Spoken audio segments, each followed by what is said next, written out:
आपको ये प्रोजेक्ट मिल जाएगा, बट एक बहुत अच्छी टर्म है, मैं वो टर्म आपको बताती हूँ, आर यू फ्लेक्सिबल।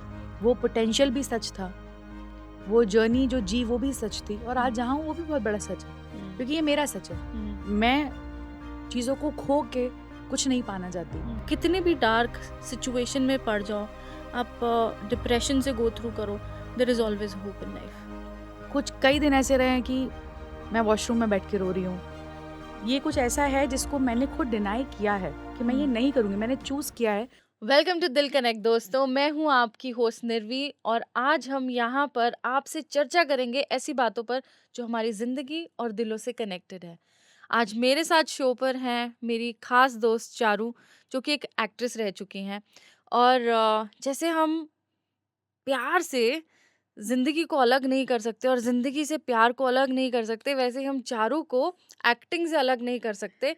बचपन से इनका शौक रहा है एक्टिंग करना। Welcome to Dil connect Charu. Thank you so much Nirvi, and मुझे बहुत अच्छा लग रहा है यहाँ आके, and this studio is so colourful, so nice. है ना? Thank you for having me. मेरा आज का फेवरेट पार्ट इस स्टूडियो में है, वो है ये येलो कलर। येलो कलर, है अरे ना? करेक्ट, है ना? It's beautiful, one of my favourite colour. Yes. Laddoo पीला colour, Let's- just like a wow. so nice. या चारू, आई Yeah. मस्ट से आपका एक्सेंट देख के बिल्कुल भी नहीं लगता यार आप यूपी से हो। अरे अम्मा यार, क्या बात कह दी आप, ये देखिए। अब लगे हम आपको यूपी से। हाँ हाँ बिल्कुल लगे, अब तो हमें पूरे पूरे लगे आप यूपी से। तो यूपी ये वालों का सिंपल ट्रेंड है, वो पैर ऊपर करके आराम से बैठते हैं। तो आज आप ऐसे ही बैठिए फिर। कैन आई डू ऐसे ही, दैट? अरे अरे बिल्कुल ऐसी बातें करेंगे हम आज। मुझे बताइए, आपको ये एक्टिंग का कीड़ा कहाँ से लगा? सो बचपन में जब मैं छोटी थी, तो आई थिंक फर्स्ट ग्रेड से ही हमारे स्कूल में प्लेज और बहुत सारे डांस शोज और वो सब होते थे, और मैं हमेशा किसी ना किसी प्ले का एक पार्ट ज़रूर बनती थी। तो मैं आपको एक स्टोरी बताती हूँ, बहुत इंटरेस्टिंग स्टोरी है। फोर्थ ग्रेड में आई थिंक हम लोगों ने एक प्ले किया था, और उसमें मेरा एक बहुत छोटा सा कैरेक्टर उन्होंने दिया, और समाव वो प्ले बहुत अच्छा हुआ, सब लोग को बहुत पसंद आया, और यूपी के कोई मिनिस्टर आए हुए थे उस प्ले को देखने के लिए। तो रोटरी क्लब वहाँ का एक बहुत फेमस क्लब, तो उन्होंने बोला कि हम इसको उनका कोई महोत्सव था, उन्होंने बोला कि हम इस प्ले को लेकर के जाएंगे, और ये प्ले बहुत अच्छा है, पूरी कास्टिंग थी, हम लोग सब लोग वहाँ गए, एंड वो लाइव दूरदर्शन पे भी टेलीकास्ट हो रहा था, और मेरा सिर्फ एक एंट्री थी, और ये हुआ कि जो मेन लीड थी उस पूरे प्ले की, वो मेरा डायलॉग्स ही भूल गई। उसने स्टार्ट किया और फिर वो एंड पे ले आई, बीच का पूरा चंक गायब, उसने कुछ नहीं बोला। है ना, लाइक ऐसे कैसे हो सकता है, मैं कैसे बस आऊँ और चली जाऊँ, मुझे भी तो एटलीस्ट थोड़ा एक स्पेस मिलना चाहिए, एक स्क्रीन टाइम मिलना चाहिए। तो मैंने वहाँ पे कोरियोग्राफ किया, and I was in fourth grade. मैंने कोरियोग्राफ किया, एक ऐसे घूंघट रहता था जो मेरे कॉस्ट्यूम का पार्ट था, मैंने ऐसे घूंघट किया, और मैं उसके चारों तरफ ऐसे गोल गोल चक्कर काट रही थी, और पहले उसको उसका डायलॉग बताती थी, फिर अपने ब्लॉकिंग पे आके अपना डायलॉग बोलती थी। तो मुझे लगा मेरे डायरेक्टर मुझे बहुत मारने वाले हैं, क्योंकि मैंने वहाँ कॉम्प्रोमाइज़ नहीं किया और मैंने खुद ब्लॉकिंग कर दी पूरी की पूरी। बट उस वजह से मुझे बेस्ट एक्ट्रेस अवार्ड मिला। अरे वाह यार! या मतलब कुछ हो जाएगा, स्टेज नहीं छोड़ के जाएँगे हम, है ना?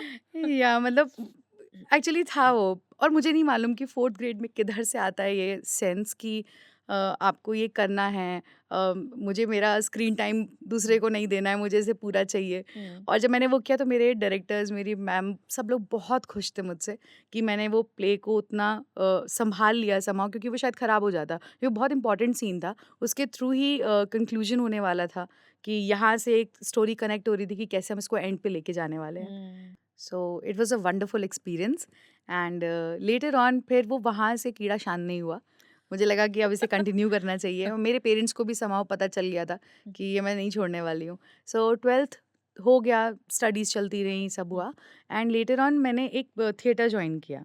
उस थिएटर में भी कुछ कुछ चीज़ें ऐसी, आई थिंक डेस्टाइंड बोलते हैं हम लोग, कुछ चीज़ें ऐसी रहीं कि जब मैंने वो थिएटर ज्वाइन किया तो प्ले की कास्टिंग ऑलरेडी हो गई थी, और मुझे प्रॉक्सी आर्टिस्ट में रखा था। उन्होंने बोला कि अगर कोई आर्टिस्ट की तबीयत ख़राब हो जाएगी तो तुम कर लेना। तो हमने कहा ठीक है, और फिर वो आर्टिस्ट का कुछ प्रॉब्लम हुआ और वो चली गई छोड़ के, उस प्ले को ही उन्होंने छोड़ दिया।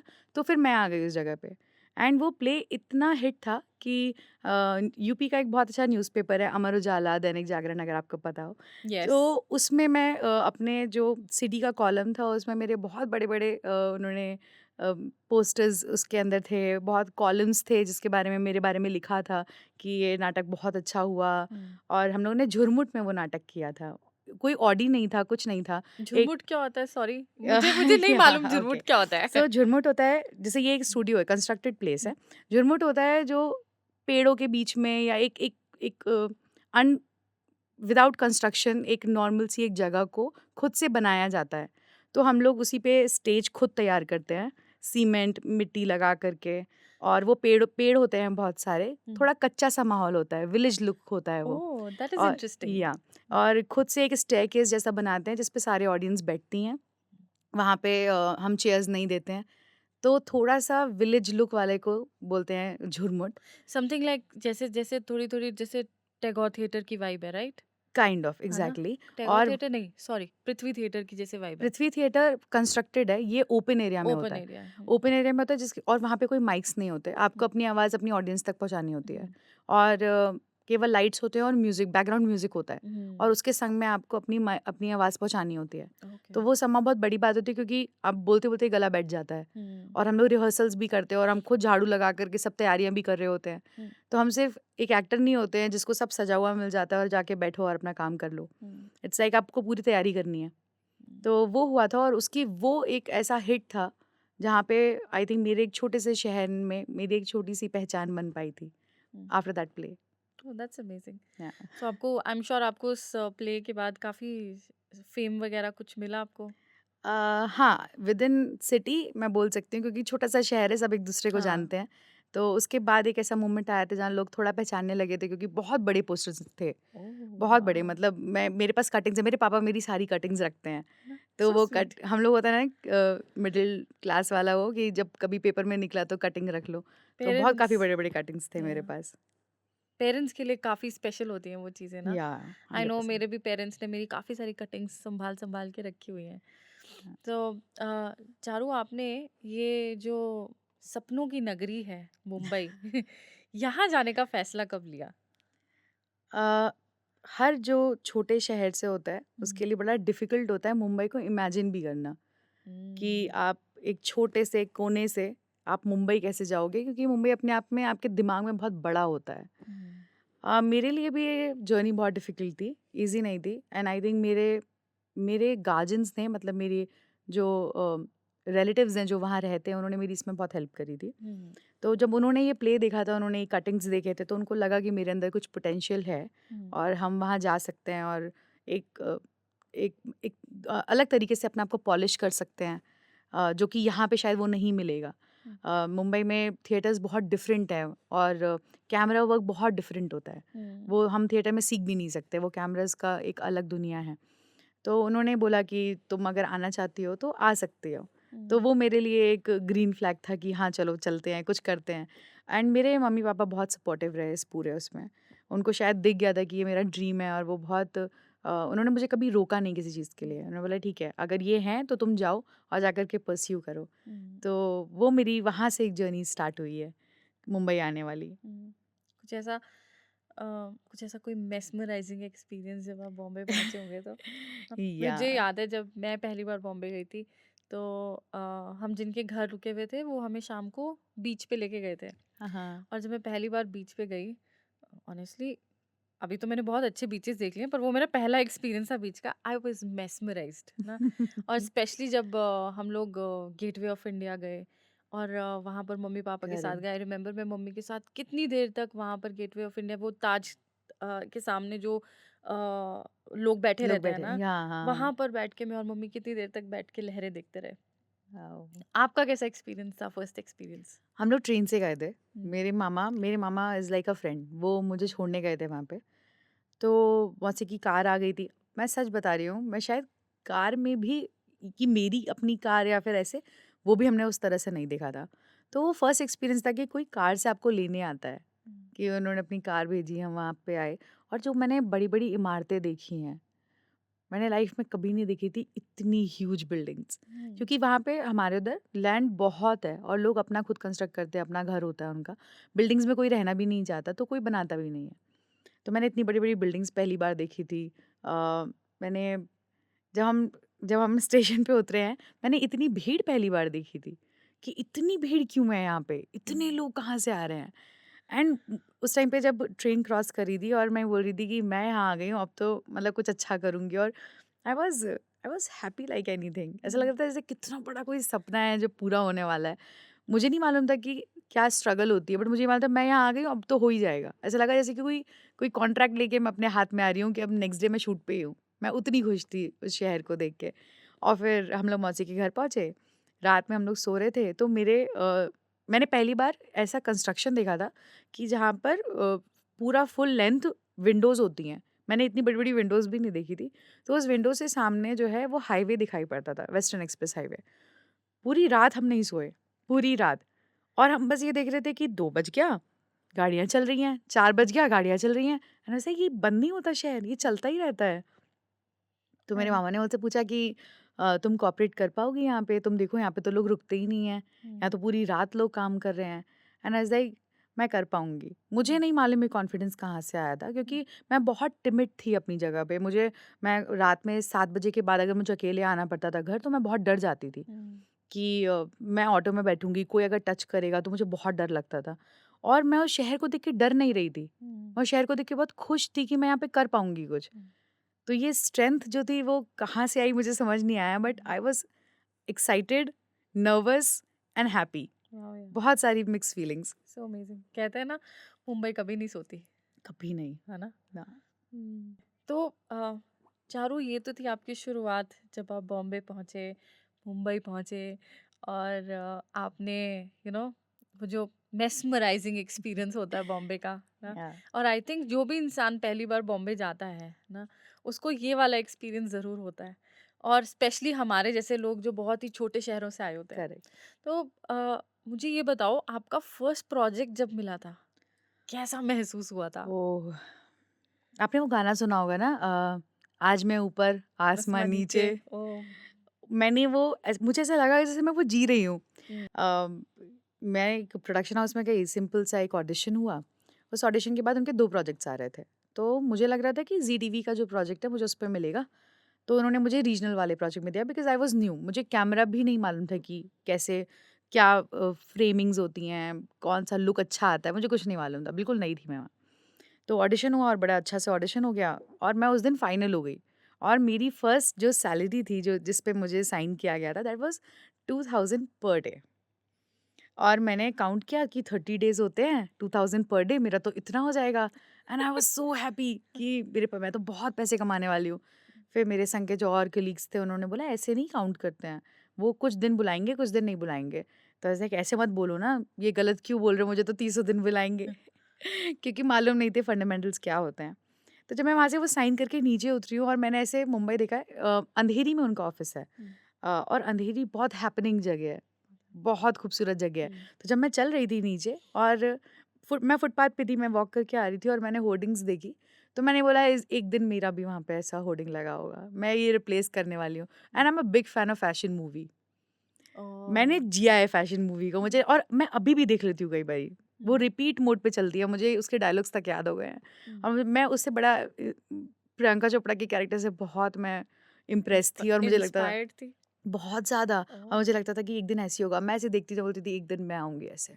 अरे वाह! और उस दिन उस दिन मैं हुँ, सोई नहीं हूँ रात में जिस हुँ, दिन मैं वो कॉन्ट्रैक्ट साइन करके आई हूँ। ना मैंने कुछ खाया था और मैं अपने रूम में इतनी खुश, बस मैं कभी लेटी हूँ, कभी बैठी हूँ, कभी मैं ऐसे देख रही हूँ हाईवे पे, मैं अपनी कार मैं से तो जाऊँगी। जाऊँगी। It was so good. Charu, हम सबने ये कहावत तो सुनी होगी कि all glitter is not gold. और मुझे ऐसा लगता है बॉलीवुड भी कहीं न कहीं ऐसा है। पीछे की जो बॉलीवुड के पीछे की, पर्दे के पीछे की जो सच्चाई है, आई एम श्योर आप समझ रहे हो मैं क्या बोलने की कोशिश कर रही हूँ। तो वैसा कुछ क्या आपके साथ भी हुआ है? आई थिंक जो भी इस इंडस्ट्री में जाता है उसको दोनों पहलू देखने पड़ते हैं। Hmm, and I think it is not only about this industry, but values से कॉम्प्रोमाइज़ करना मुझे लगता है अब ये बहुत नॉर्मल हो गया है। फॉर द वर्ल्ड कि लोग बहुत इजीली अपनी वैल्यूज से कॉम्प्रोमाइज़ कर लेते हैं, या फिर वो ये नहीं रखते कि I will not do this and I will do this. Hmm, तो बेस्ड ऑन दैट मेरे पास भी एक ऐसा इंसिडेंट है जो मेरी ज़िंदगी में हुआ था। जब मैंने काम करना स्टार्ट ही किया था, तो फिर मेरे पास कुछ प्रोजेक्ट्स आए थे, जिन प्रोजेक्ट्स पे एक कॉशन था, या ये बोलेंगे कि एक साथ में एक what you I am missing the word. ऐसे सटल तरीके से। हाँ, मतलब बहुत ही आराम से ऐसे हाँ। वो लोग पीछे एक लगा देते हैं कि आपको ये प्रोजेक्ट मिल जाएगा, बट एक बहुत अच्छी टर्म है, मैं वो टर्म आपको बताती हूँ। Are you flexible? ओके। तो और ये इंसिडेंट मेरे फ्रेंड के संग भी हुआ। तो उन्होंने पूछा, आर यू फ्लेक्सिबल? तो मेरा फ्रेंड बोला, या वेरी फ्लेक्सिबल, मैं डेली जिम जाता हूँ। मैं डेली जिम जाता हूँ और मेरी बॉडी फ्लेक्सिबल है, जो बोलोगे वो कर दूंगा। तो is like, maybe you not understanding what I am asking, are you flexible? बोला, अरे भाई तुम मिलो, मैं तुम्हें दिखाता हूँ। तो और मेरे संग उससे पहले ये हो चुका था। और मेरे संग प्रॉब्लम ये होती है कि जैसे ही अगर किसी ने ऐसा कुछ बोला ना जो मुझे डाइजेस्ट नहीं हुआ, तो मैं सीधा वॉशरूम भागती हूँ। और हम्म, मुझे लगता है कि ये मुझसे क्या पूछ लिया। तो जब मेरे संग ये फर्स्ट टाइम हुआ था, बहुत अच्छा प्रोजेक्ट था, सब कुछ बहुत स्लो नहीं, मतलब बहुत अच्छा जा रहा था। राउंड ऑफ ऑडिशंस हो चुके थे मेरे संग में। और बिल्कुल जब फाइनल वाली बात आई तो उन्होंने बोला कि एक टर्म है इसके संग में, producer wants to know that are you flexible? तो और मैं ये सुन चुकी थी क्योंकि मेरे फ्रेंड के संग ये किस्सा हो चुका था। जिम जाते हो। जिम जाते हो। और हम लोग बहुत हँसे थे उसके ऊपर। तो और ये मार्केट की नई टर्म थी, उससे पहले कुछ और तरीके से पूछा जाता था। तो ये नई टर्म आई थी और मैंने सुना और मैं वॉशरूम में चली गई। मैंने उसका फ़ोन वहीं काट दिया और मैं बहुत रोई कि ये कैसे पूछ लिया? मतलब मुझे ऐसा लगा जैसे कि क्या ये मेरी गलती है कि उसने मुझसे ये पूछा? क्या ऐसा मैंने कोई सिग्नल दिया जो इसको ऐसा लगा कि मैं ऐसे कर सकती हूँ? मतलब आप समझ सकते हो कि एक एक लड़की जो एक छोटे शहर से बड़े शहर जाती है और उससे ओपनली ये सारी चीज़ें जब पूछी जाती हैं, तो आपको समझ नहीं आता कि क्या ये मेरी तरफ से हुआ था? बिकॉज़ हम्म, गर्ल्स का एक बेसिक ट्रेट होता है, वो अपने आप को ब्लेम करती हैं पहले, हर चीज़ के लिए। आप सबसे पहले खुद को देखते हो, क्या मेरी तरफ से तो नहीं हुआ ये? तो मैं बहुत रोने लग गई और मुझे लगा कि ये मेरी तरफ से तो नहीं हुआ, क्योंकि मुझसे 5 बार 6 बार मिली बंदे से। मैंने ऑडिशन दिया, हम हँसे, हमने साथ में नाश्ता किया, बहुत कुछ ऐसा हुआ। और फिर मुझे बाद में समझ में आया कि बॉलीवुड या मे बी इंडस्ट्री शायद इसी तरह से वर्क करती है, उनका एक कल्चर है अपना। और बहुत सी लड़कियां उसमें हाँ बोल देती हैं और बहुत सी ना बोल देती हैं। मैंने उस प्रोजेक्ट को जाने दिया because there are some values in my life जिन पे मैं कॉम्प्रोमाइज़ नहीं कर सकती। Hmm, because end of the day शीशा मुझे देखना है और मुझे अपने आप को फेस करना है, और ये मेरे हाँ, लिए नो मतलब नो है।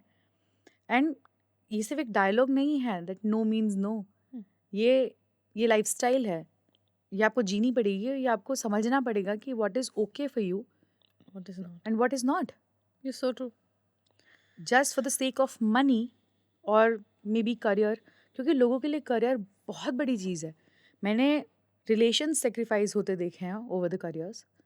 मैंने लोगों को खराब होते देखा है ओवर द करियर्स कि जैसे उनके लिए सब कुछ जो है वो उनका करियर है, हम्म, उनके लिए वो पैसा सब कुछ है, उनके लिए उनके मॉरल्स, उनकी वैल्यूज़ कुछ भी नहीं है। एंड मुझे लगता है कि ये मेरे लिए नहीं है, हम्म, मैं ऐसी नहीं हूँ।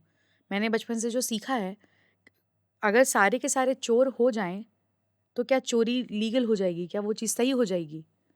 नहीं, जो नहीं, चीज़ गलत है वो गलत ही रहेगी। गलत। तो सारे अगर उसी दिशा में भाग रहे हैं और सब ओके हैं उस चीज़ के लिए, बट देयर आर पीपल जो ओके नहीं हैं उससे, एंड मुझे लगता है वो ज़्यादा बेटर हैं जो ओके नहीं हैं। तो ये मेरा मानना है। तो मैंने उस चीज़ के लिए मना करा, मैंने बोला मैं मुझे ये प्रोजेक्ट ही नहीं करना। दैट्स फाइन, मैं और स्ट्रगल करूँगी। हम्म। अगर मेरे अंदर टैलेंट होगा तो मुझे फिर दोबारा कोई काम मिलेगा, but not like this, not at all. यार मैं भी एक्चुअली बहुत ऐसे लोगों से मिली हूँ जो बहुत टैलेंटेड हैं, बट जो सक्सेस जिस मेजर से, जो आजकल की जो दुनिया है, जिस मेजर से वो सक्सेस को नापती हैं हुँ, ना, उन्होंने एक अपना एक स्केल रखा हुआ है कि अच्छा करेक्ट। तुम अगर इतने पैसे कमाओगे तो तुम सक्सेसफुल हो, अगर तुम इतने पैसे नहीं कमा रहे हो या तुम ये काम नहीं कर रहे हो तो तुम सक्सेसफुल नहीं हो। करेक्ट। मुझे याद है मैं प्रोफेशन से मैंने अपना career as a cabin crew start किया था। Oh wow. सो मुझे याद है उस टाइम पे there was this captain, pilot था। वो मेरा काफ़ी अच्छा दोस्त था। और वो बंदा ना बहुत सीधा यार, मतलब पायलट्स के लिए ना वो बहुत सीधा। वो ना ना ड्रिंक करता था, ना वो लड़कियों के साथ पार्टी करता था। वो बंदा बहुत सही था। और मुझे याद है एक बार हम लोग पीछे गैली में थे, और गैली में ना लड़कियां ना उसे ऐसे देख के ना उसके बारे में बात करके ना ऐसे कर रही हैं, loser. And in my heart मुझे ऐसा लगा यार, he is is not he is flying the aircraft right now. Correct. He is not a loser loser. Correct. नहीं है वो। हम्म इट्स जस्ट दैट कि वो तुम्हारे साथ पार्टी नहीं करने जाता, वो तुम्हारे हम्म साथ ड्रिंक नहीं करता, तो वो लूजर नहीं है करेक्ट ना। करेक्ट। एंड आई थिंक हर किसी की जो अपनी डेफिनेशन होती है सक्सेस की और फेलियर की। एंड आई थिंक जो हमारी सक्सेस है वो पैसे से मेजर नहीं करी जा सकती। 100%। हर किसी की अपनी डेफिनेशन होती है सक्सेसफुल की। मैंने एक अच्छी अच्छी लाइफ जी है। मैं अपनी लाइफ में ऐसी जगह पर हूँ जहाँ पर मुझे गलत चीज़ों के लिए रिग्रेट नहीं है ना। मैं अपने कामों के लिए, जो काम मैंने किए हैं लाइफ में, उसकी मैं रिस्पॉन्सिबिलिटी ले सकती हूँ। I think that is success for me. 100%। मुझे भी ऐसा लगता है कि मैं आज जहाँ हूँ, भले ही मैं बहुत लोगों के लिए सक्सेसफुल नहीं हूँ। हम्म। बहुत लोगों को ऐसा लगेगा कि अरे ये तो कर ही नहीं पाई, कर नहीं अरे ये पाए। तो वहाँ पहुँच ही नहीं पाई, ये बड़ी बड़ी बातें कर दी थी। बट वो बड़ी बातें भी सच थी, हम्म। वो पोटेंशियल भी सच था, वो जर्नी जो जी वो भी सच थी, और आज हम्म। जहाँ हूँ वो भी बहुत बड़ा सच है, हम्म। क्योंकि ये मेरा सच है। हम्म। मैं चीज़ों को खो के कुछ नहीं पाना चाहती। हम्म। हमें बॉलीवुड में एक बहुत अच्छी सेइंग है, जब बोलते हैं कि कुछ बड़ा पाने के लिए आपको कुछ खोना पड़ता है। बिल्कुल। मेरी इज्जत मैं नहीं खो सकती। बिल्कुल सही। मुझे याद है, मैं एक स्क्रिप्ट राइटर को जानती हूँ। अब नहीं है वो। उसने भी अपना फ़ील्ड चेंज कर लिया, और उसने बहुत सारी अच्छी-अच्छी स्क्रिप्ट्स लिखी, बहुत अमेज़िंग स्क्रिप्ट्स लिखी। और पर वो जब भी किसी प्रोडक्शन हाउस में जाता था अपनी स्क्रिप्ट लेके, उसको बोलते थे कि तुम अपनी स्क्रिप्ट बेच दो, तुम्हारा नाम नहीं आएगा स्क्रिप्ट पे। आई और वो अंडरस्टैंड। कर नहीं पाया क्योंकि वो उसका पैशन था ना। आपको मालूम है कितने परसेंट राइटर्स ऐसे हैं जिनका नाम जाता है लेकिन वो राइटिंग नहीं करते हैं? घोस्ट राइटर्स हैं जो उनके लिए घोस्ट राइटिंग करते राइटर्स, हैं, और वी उनको call ghost them writer ghost बना दिया राइटर्स। जाता है। एक इंसान जीते जी घोस्ट बन जाता है और उसे पता भी नहीं चलता। ये कुछ सच हैं वहाँ के, कि आप अपना ड्रीम परस्यू करने के लिए गए हो, क्योंकि राइटर्स एक ऐसी चीज़ है जो दिखेंगे नहीं। दिखेंगे नहीं। एक्टर्स को कोई नहीं बदल सकता, लेकिन एक्टर्स की भीड़ इतनी ज़्यादा है, हुँ। जहाँ पर वो अगर ये चाहें तो शायद वो उनके संग भी ये करने लगे, लेकिन हो नहीं पाता। हो नहीं पाता। वहाँ इतनी भीड़ है कि अगर आप नहीं तो कोई और वहाँ पे खड़ा होगा, और आपकी जगह लेने के लिए हज़ारों लोग हैं। राइटर्स के लिए उनको पोटेंशियल चाहिए, एक्टर्स को वो बोलते हैं कि पत्थर भी होगा तो हम एक्टिंग करवा लेंगे। हुँ। हमें हमें पोटेंशियल नहीं चाहिए, हुँ। हमें ये चाहिए जो हमारे क्राइटेरिया पे फिट बैठ रहा हो, और वो हुँ। क्राइटेरिया एक नहीं है। It is not about being slim, बहुत कुछ है। It is not about always a fair skin, but it is there. मुझे कभी भी रिच रोल्स नहीं मिलते थे, क्योंकि मैं डस्की स्किन से हूँ। ओह! तो मुझे हमेशा फार्मर की लड़की, किसी किसी की बेटी, किसी छोटे उसकी बेटी बना दिया जाता था, और मैं बट हमेशा बोलती थी that is not fair. That's not absolutely. और कई बारी जब ऐसा हुआ कि मैं तैयार होके पहुंची, या मुझे एक बार बोला ऑडिशन बनाने के लिए, तो मैंने शॉर्ट ड्रेस में ऑडिशन बनाया, and the other person is like you not hot. I said what is that mean, hot? ये क्या मतलब है क्या इसका? मतलब क्या बोले है? तुम ऐसे तो नहीं लगती हो, बट तुम इसमें तो फिर भी लग रही हो। मैंने कहा that's how I carry myself. मैं पहनूंगी छोटे कपड़े बिकॉज मुझे पसंद है, not for you, again not for you, yeah. For me. मुझे पसंद है कि मैं शॉर्ट ड्रेसेस पहनूं, मुझे हुँ। पसंद है कि मैं क्रॉप टॉप्स पहनूं, मुझे सब पसंद है। बट अगेन आप मेरे स्किन टोन से मुझे जज करके मुझे एक सर्टेन क्राइटेरिया में फिट कर दे रहे हो, हुँ। और फिर वहाँ से वो चीज़ें ऐसी होती चली जा रही हैं कि अगर 2 शो आपने गरीब लड़की बन के किया है, तो तीसरा भी आपको गरीब ही लड़की मिलेगा। हुँ। तो कोई आपको ये देख ही नहीं सकता कि इस लड़की के अंदर कैलिबर है, एंड थैंकफुली की चीज़ें अब बदल रही हैं। अब बदल रहे हैं, राइट। मेरे टाइम तक नहीं थी ये चीज़ें। मेरे डस्की की वजह से मुझे बहुत अच्छे कैरेक्टर्स छोड़ने पड़ गए, क्योंकि उनको ये लगा कि मैं रिच नहीं लगूँगी। हुँ। मैं शनाया नहीं लग सकती, क्योंकि मेरे पास एकदम वाइट स्किन टोन नहीं है। So true. या, यू आर राइट।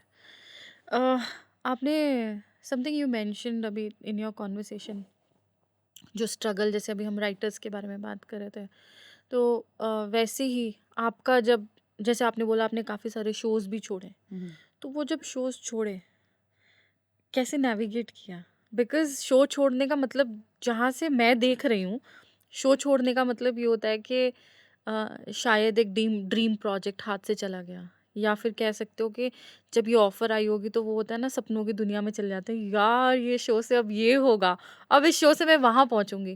तो आई एम श्योर ऐसे ड्रीम शैटर हुए होंगे। तो कैसे नेविगेट किया यार? इट वाज़ डिफ़िकल्ट, बहुत डिफ़िकल्ट होता है क्योंकि जब आप शो छोड़ते हो तो वो आपके खुद के फेलियर की वज़ह से नहीं होता। हुँ, पहली बात मैं जो मेंशन करनी चाहूँगी वो ये रहती है कि अगर आप एग्ज़ाम में पास नहीं कर पाए, तो आपको मालूम है कि इस क्वेश्चन का आंसर मुझे नहीं आता था। हुँ, मैंने पढ़ाई अच्छे से नहीं करी। हुँ, हर बच्चे को मालूम होता है अगर उस रात मैं पढ़ ली होती, तो मेरे आज नंबर अच्छे आ जाते। अच्छा था, सही कह रहे हो। लेकिन इस इंडस्ट्री में आपको फेलियर का मतलब नहीं मालूम है। आपको पता ही नहीं है कि किस वजह से आप फेल हुए हो। आप में कहाँ कमी है। आप एक्टिंग अच्छी नहीं कर पा रहे हो। आप अच्छे सी बहुत सी चीज़ें ऐसी होती हैं जो आपके हाथ में नहीं है। मेरा लुक मेरे हाथ में नहीं है। आई हुँ, एम नॉट गॉड, मैंने खुद को नहीं बनाया है। मुझे एक सर्टेन लुक दिया गया है, मैं एनहांस कर सकती हूँ, लेकिन मैं उसे चेंज नहीं कर सकती। मेरी स्किन टोन मैं ठीक नहीं कर सकती, मैं हुँ, गोरी नहीं हो सकती। तो जब ये प्रोजेक्ट मेरे पास से गया था, उस टाइम पे मुझे पैसों की बहुत ज़रूरत थी, हुँ, एज़ यूजुअल क्योंकि जब बड़े शहर होते हैं, बड़ा खर्चा होता है। वो टाइम पे मुझे समझ नहीं आ रहा था कि मैं इस चीज़ को कैसे लूँ क्योंकि एक शो था, उस शो में मेरा सब कुछ पूरा हो गया था। मतलब मैंने कॉन्ट्रैक्ट साइन कर दिया था, मेरा पर डे डिसाइड हो गया था। मुझे आई थिंक 6 दिसंबर से शूट पे जाना था एंड 5th की रात में जब मैंने उनको कॉल किया, मैंने बोला मेरे पास तो कुछ आया ही नहीं है, मेरे पास कोई मैसेज नहीं आया है, सुबह का कोई टाइम नहीं आया है कि मुझे कब आना है क्या। तो ही सेड कि आप एक बार बात कर लो प्रोड्यूसर से। मुझे लगा कुछ तो गड़बड़ हुआ है क्योंकि प्रोड्यूसर का इसमें कुछ बीच में आने का मतलब ओके। नहीं है।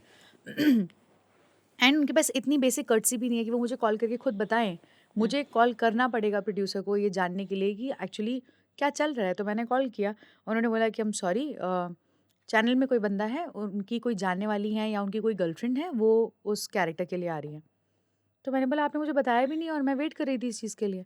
तो सेड हाँ, मतलब हम बताना था लेकिन वो अभी फाइनल हुआ है, हमारे और भी शो आ रहे हैं, हम देंगे देंगे, डोंट वरी। और वो मोमेंट मेरे लिए बहुत डिफिकल्ट था क्योंकि मेरा सब कुछ उस शो पे बेस्ड था, मेरा फ्यूचर। और मैं सिर्फ ये ऐसे नहीं बोल रही हूँ कि क्योंकि सबका ही होता है, बट वो मोमेंट पे वो बहुत इंपॉर्टेंट था क्योंकि मेरे पास ये था कि अगर मेरे पास सिर्फ 1 महीने का पैसा था ओह! कि मैं यही मेरे पास पैसा है, अगर ये पैसा खत्म हो गया तो मैं मुंबई में नहीं रह पाऊंगी क्योंकि मेरे पास नहीं है कुछ भी।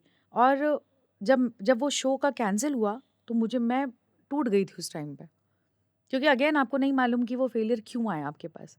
क्या कोई ऐसा बंदा आ गया जो जानकारी ज़्यादा लेकर के आया, ज़्यादा अच्छी एक्टिंग कर पा रहा है, ज़्यादा अच्छा दिख पा रहा है, क्या प्रॉब्लम है, नहीं समझ में आ रही थी। और फिर समझ में आता कि वो अपने कॉन्टैक्ट से आ गया जो मेरे पास नहीं था। और वो वहाँ से स्टार्ट हुआ एंड मुझे ऐसा लगा कि मैं धीरे-धीरे एक ज़ोन में जा रही हूँ जहाँ पे मैं बिल्कुल ज़ॉम्बी हो गई थी। जहाँ पे मैं सिर्फ़ ज़िंदा थी और मैं हँसती नहीं थी, मैं बोलती नहीं थी। हुँ, और जो उस मोमेंट पे कुछ नए फ्रेंड्स आए थे, जब उन्होंने वो मुझसे जब बाद में मिले, तो वो मुझसे ऐसे बोलते थे कि, "इतना क्यों हँस रही हो? तुम तो कभी इतना हँसती नहीं थी।" तो मुझे रियलाइज़ हुआ कि for some time around 6 months और 7 मंथ्स मैं डिप्रेशन वर्ड का यूज़ करूँ यहाँ पे या मैं ये बोलूँ कि मैं शेल में चली गई थी। वो टाइम पीरियड मेरे लिए बहुत डिफ़िकल्ट था क्योंकि मैंने बहुत मुश्किल से, क्योंकि मैंने वहाँ गिव अप नहीं किया था कि ये 1 महीने का फंड है और ख़त्म हो रहा है, मैं चली जाऊँगी। मैंने कोशिश किया और मुझे छोटे जैसे सावधान इंडिया जो एपिसोडिक होते हैं जो हुँ, कि आपको इंस्टेंट कुछ पैसे दे जाते हैं या कुछ टाइम में आपको पैसा मिल जाता है। उस तरीके के कुछ 1-2 चीज़ें मुझे मिली, छोटे-मोटे प्रोजेक्ट यूट्यूब के लिए। उनसे मैंने 6 महीने तक स्ट्रगल किया, कोशिश किया कि मैं इसको छोड़ के ना जाऊँ, मैं यहीं रहूँ। और वो टाइम पीरियड मेरे लिए बहुत डिफ़िकल्ट था क्योंकि मैं उस टाइम पे खुद को नहीं सँभाल पा रही थी। एंड ऐसे मोमेंट पे मेरे कुछ फ्रेंड्स आए, जिन्होंने ये समझा बिना मेरे बोले कि मुझे एक एक्सटर्नल हेल्प की ज़रूरत है। Hmm, and that person was there throughout. जैसे हमारे यहाँ बोलते हैं ना कि आधी रात में भी कॉल कर दो, मैं आ जाऊँगा। हुँ, वो वैसे वाले दोस्त थे, जो वहाँ पे थे। और अक्सर कर होता था कि जब मैं बहुत परेशान होती थी और उन्हें सिर्फ़ दिखता था क्योंकि मैं बोलती नहीं थी, मैंने बोलना ही बंद कर दिया था। मैं बोलती नहीं थी, तो वो सिंपल आते थे और बस प्रे कर लेते थे मेरे लिए। और जब कभी मैं परेशान होती थी और मुझे बोलते थे कि अरे कुछ नहीं, ऐसा होता है, ऐसा हो जाएगा। तो मुझे ऐसा लगता था कि जब वो मेरे लिए प्रेयर करते हैं या मुझे बाइबल से कुछ बताते हैं, तो मुझे बड़ा सुकून मिलता है। और मुझे ऐसा लगता है कि वो मुझे सँभाल लेती है समहाउ। वो हुँ, वर्स या वो बातें या वो प्रार्थना वो मुझे संभाल लेती है। और जब मुझे लगता है कि मैं अब टूट जाऊँगी और उसी वक़्त ऐसा लगता है कि जैसे कोई एक हेल्प आ गई हो और उसने मुझे फिर से एक शेप में खड़ा कर दिया हो। अमेजिंग। कुछ कई दिन ऐसे रहे हैं कि मैं वॉशरूम में बैठ के रो रही हूँ। अ, मैं रोऊँगी और आवाज़ें बाहर जाएँगी तो लोग सुन लेंगे। तो मैं ट्राई करती थी कि मैं मैं ना रोऊँ। मैं ट्राई करती थी कि मेरी आवाज़ें बाहर ना जाएँ। तो चाहे वो बहुत फ़िल्मी सा सीन लगेगा, लेकिन कभी पिलो रख के आप रो रहे हो, कभी आप नहाते-नहाते रो रहे हो कि आपके टीयर्स भी किसी को दिखाई नहीं पड़ेंगे। वो फ़ेज़ेस से होते एक मोमेंट ऐसा आया जहाँ पर आई पर्सनली डिसाइड कि मैं कॉम्प्रोमाइज़ कर नहीं सकती। मैं यहाँ के नॉर्म्स पे फिट बैठ नहीं पा रही। मेरे पास टैलेंट है या नहीं है, ये कोई मुझे बता नहीं पा रहा। आई नो मेरे पास है, क्योंकि जहाँ-जहाँ मैंने काम किया, जिन-जिन शोज़ में मैंने काम किया, मैंने उन डायरेक्टर से सुना है कि मैं उनसे ज़्यादा वो जो सालों से काम कर रहे हैं, उनसे बेटर काम कर पा रही हूँ मैं। और मैंने वो सारी चीज़ें अपने लिए सुनी है, तो मुझे मालूम है कि ये सच है कि मेरे अंदर टैलेंट है। इट्स जस्ट दैट मैं इनके नॉर्म्स पे नहीं उतर पा रही, और मेरे अंदर कुछ है जो मुझे वहाँ जाने नहीं देता, जिसकी वज़ह से मुझे काम मिल जाए। और मुझे बार-बार मेरे माँ-बाप का भी चेहरा दिखाई पड़ता है कि मैं कुछ कर लूँगी तो कैसा लगेगा उनको? कभी ना कभी तो खुलेगा उनके सामने कुछ। और मैं ऐसा कैसे कर लूँ खुद के संग सिर्फ़ पैसे के लिए? क्या पैसा इतनी बड़ी चीज़ है, जिसके लिए मैं जिसके संग मैं ज़िंदगी से बड़ी हुई, जो मॉरल जो वैल्यूज़ मुझे दी गईं कि यार ये मत करना, मैं ये कैसे करूँगी? एंड देन आई डिसाइडेड कि आई डोंट थिंक सो कि मुझे इस चीज़ का पार्ट रहना चाहिए and I need to move ahead in life. वो सपना आज भी ख़त्म नहीं हुआ है, एक्टर अभी भी ज़िंदा है। है ना? Yes. It is in you. आप जो बच्चा बचपन में एक शो को पूरा, एक थिएटर को पूरा सँभाल सकता है, एक दिमाग लगा के उसे नेविगेट कर सकता है। I am sure acting is in you Charu. और आई थिंक फॉर यू कुछ लोग होते हैं जो अपना टैलेंट बड़े होके ड्रामा स्कूल में जाते हैं, एक्टिंग स्कूल में जाते हैं, वहाँ पे सीखते हैं। But you were born with it, आपके लिए गिफ्ट है।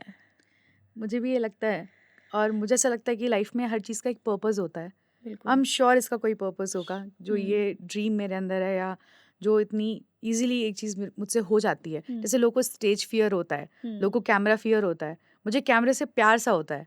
कोई मुझे बोलेगा कि कैमरा है और तुम कुछ करो उसके सामने, या नॉट दैट एक्टिंग, मतलब कोई एक्सप्रेशन की भी अगर आप बात करोगे, जैसे रोमांस, कई बारी मेरा रोमांस मेरे कैमरे से निकल जाता है अरे कि वाह! मैं देखूँगी गुड। उसको और मुझे अच्छा सा लगने लगेगा उसको देख के। तो वो कुछ चीज़ें बड़ी नेचुरल सी हैं, वो हो हुँ, जाती हैं। हुँ, मैं करती नहीं हूँ, और मैंने ड्रामा भी ऐसा कुछ सीखा नहीं है, जस्ट दैट मैंने थिएटर किया हुआ है। कुछ टीचर्स ने आके मुझे समझाया, लेकिन I am sure God has a purpose for it. जो मुझे मिला है उसका कुछ ना कुछ एक निकलेगा आगे। Hmm, so back to the point कि जब मैं फिर मैं वापस अपने घर डिसाइड किया कि मैं वापस अपने घर चली जाऊँगी। मैं जब वापस अपने घर गई हूँ और मैंने शांति से पीछे मुड़ के जब देखा है, और मुझे समझ में आया कि ये मेरे संग क्यों और क्या हो रहा था। हर बार फेलियर जब मैं होता था और मैं वो उँगली अपने ऊपर उठाती थी, तो मुझे समझ में आता था कि इट इज़ नॉट मी। ये मेरी ज़िम्मेदारी नहीं है, मेरी वजह से नहीं हो रहा है। ये कुछ ऐसा है जिसको मैंने खुद डिनाई किया है कि मैं ये हुँ, नहीं करूँगी। मैंने चूज़ किया है कि मैं फेल हो जाऊँ। I choose failure over success, क्योंकि या मुझे वहाँ कॉम्प्रोमाइज़ नहीं करना। कॉम्प्रोमाइज़ नहीं करना, तो अगर दुनिया इसको फेलियर बोलती है, तो फेलियर तो सही, फेलियर सही। बिल्कुल, है ना? मेरे लिए तो ये सक्सेस है। यार, अपने आप को आप शीशे में देख पाओ, अपने आप को फेस कर पाओ, आपने खुद के साथ पूरी लाइफ जीनी है, आप वो कर पाओ, वो बहुत बड़ी बात है। लाइफ में पैसा या फेम सब कुछ नहीं होता। 100%। लाइफ में मॉरल्स ज़रूरी होते हैं, वैल्यूज़ ज़रूरी होते हैं, और जिस तरह से हम गलत चीज़ों की तरफ प्रोग्रेस कर रहे हैं ना आज की करेक्ट। दुनिया में, हमें ऐसा लगता है कि हमें ये चीज़ें जाननी बहुत ज़रूरी हैं कि सही क्या है, गलत क्या है, और हमें हमारा स्टैंड लेना बहुत ज़रूरी है। और जिस तरह से हम ट्रेंड्स के पीछे भागते हैं, दुनिया हुँ। ट्रेंड्स के पीछे भाग रही है, दुनिया पैसे के पीछे भाग रही है।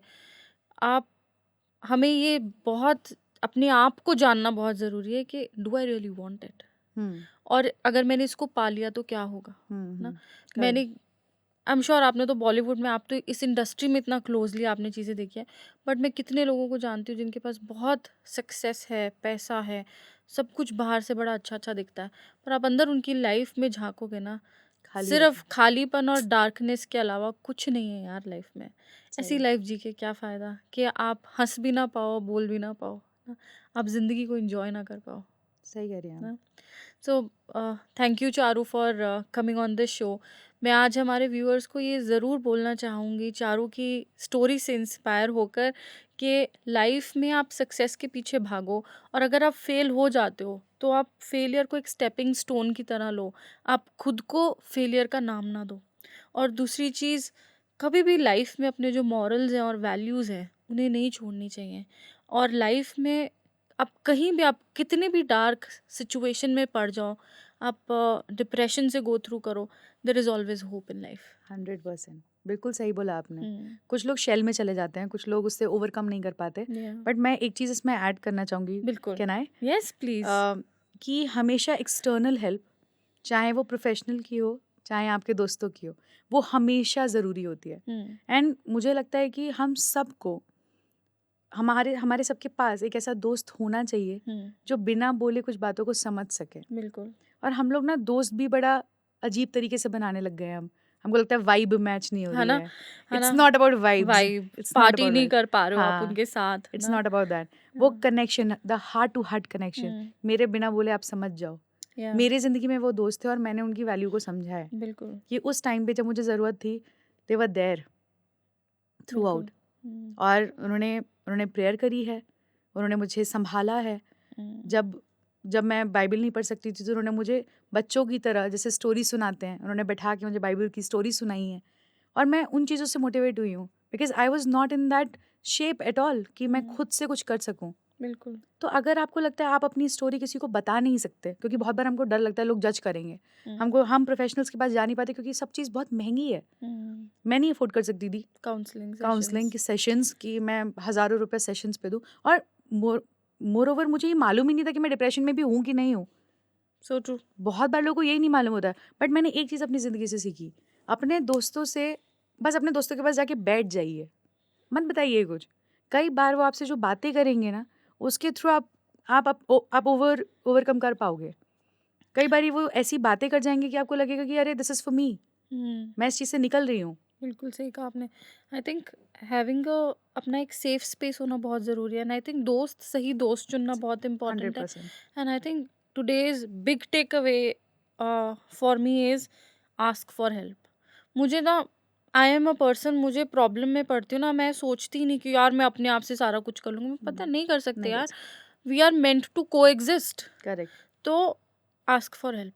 मैं तो करेक्ट। खुल के बोलती हूँ, एंड इट भाई इज़ वेरी हेल्प कर सिंपल, दो, इट्स सिंपल नॉट काम है। Complicated at all. नहीं करेंगे हेल्प तो नहीं करेंगे, नहीं मूव ऑन, बिग डील। बात, वो हेल्प, वो शायद विलिंग भी होंगे, लेकिन अगर आप ही क्लोज़ रहोगे, कैसे होगा? वो कैसे होगा? बिल्कुल सही, बिल्कुल सही।